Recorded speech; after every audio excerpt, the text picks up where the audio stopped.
We certainly believe is a key word, Bryce Young will be off the board. We don't know what else Indianapolis will be deciding, but in terms of the quarterbacks after Bryce Young, how do you see it? Yeah, you know what?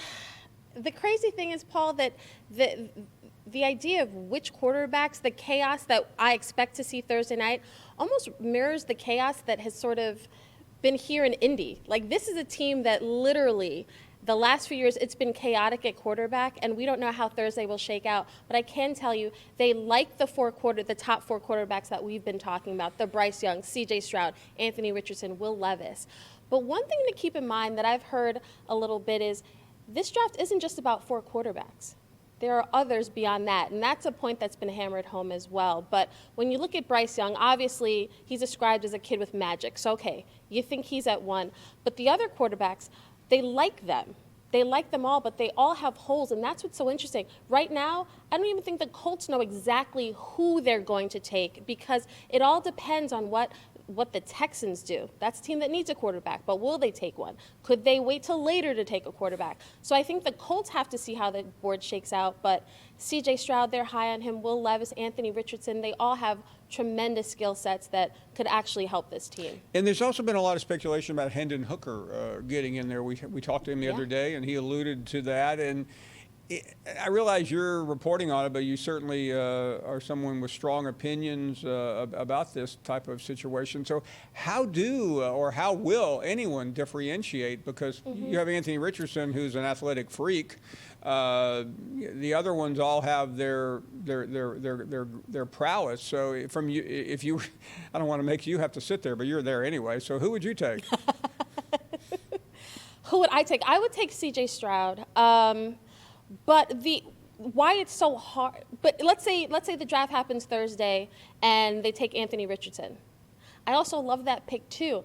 The interesting thing about the Colts right now is their new head coach, Shane Steichen. You know, with Frank Reich, Frank has a prototypical type. That was always the thing here in Indy, and it made sense with Carson Wentz, taller guy. With Shane Steichen, flexibility is really a key word that they're using in this building. They have the flexibility. I sat down with Chris Ballard, their GM, yesterday. He said, we want our offensive system to fit the skill set of whoever we take. And there are a lot of guys that we like. And Shane's versatility, being able to curate an offense, as we saw with Jalen Hurts, like you're able to curate the offense to take advantage of what your QB does best. That's why it's so hard to pinpoint what the Colts will do or some of these other teams, but particularly the Colts, because it's for the first time, they've really opened up what they want to do. They're open to a lot of different guys, and it really is how that board falls. Kimberly, it's entirely possible C.J. Stroud could go 2 or 3 or 4 somewhere in there, but there does seem this feeling, I don't know if it's legitimate or not, that there is a little bit of a sellout on him. If so, why? Mm-hmm. That's been interesting because I've asked a lot of GMs over the last couple weeks, like, why does it seem like CJ's falling? And every year we kind of have this moment. I feel like a couple years ago it was Justin Fields. Personally, it's bothersome because I think things are said about young players coming out, and a lot of it is unsubstantiated. We've seen, for example, Justin Fields be not a last guy in the building, first guy out. He has been a true professional up in Chicago. And with C.J. Stroud, you're dealing with guys, they all have different personalities.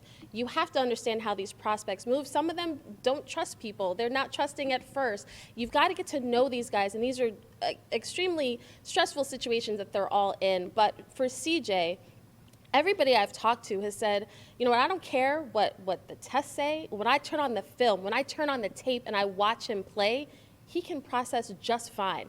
He has pocket awareness. He's some have said he's the best pure passer in this draft class. So hopefully, whatever team ends up picking CJ, if they love him, he's in a good position. I don't know why he would be falling because he really does have all the tools. And you mentioned the aptitude tests. And I have no earthly idea what's on them other than what I've seen passing around. But after all this and having endless number of in-person meetings and dinners and everything else, why would that matter that much?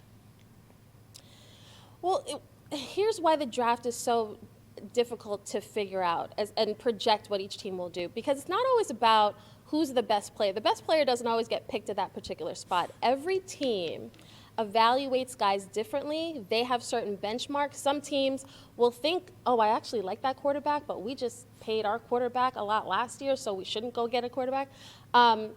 And I think with these tests, some teams will say, if they were on the fence about a guy, they'll say, okay, well, that's information that I can use to sort of corroborate what I already think.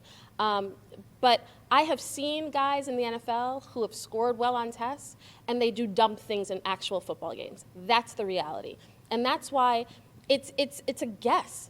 Everybody is projecting. Everybody sees skill sets and tools that they love about a guy, and they are projecting what they think he will be with good coaching. But there are a lot of good test takers who turn out to be bad football players. So at the end of the day, most scouts will rely on what their eyes tell them on the field, in college, what we see. And then when they bring him in on those visits, what is he doing with us? Sitting him down, having a conversation so we feel comfortable about him. We know how smart he is based off of what we do and what we've asked him. So I think that is actually, for a lot of teams, more important than just a particular aptitude test. Thanks for watching ESPN on YouTube. For live streaming sports and premium content, subscribe to ESPN+.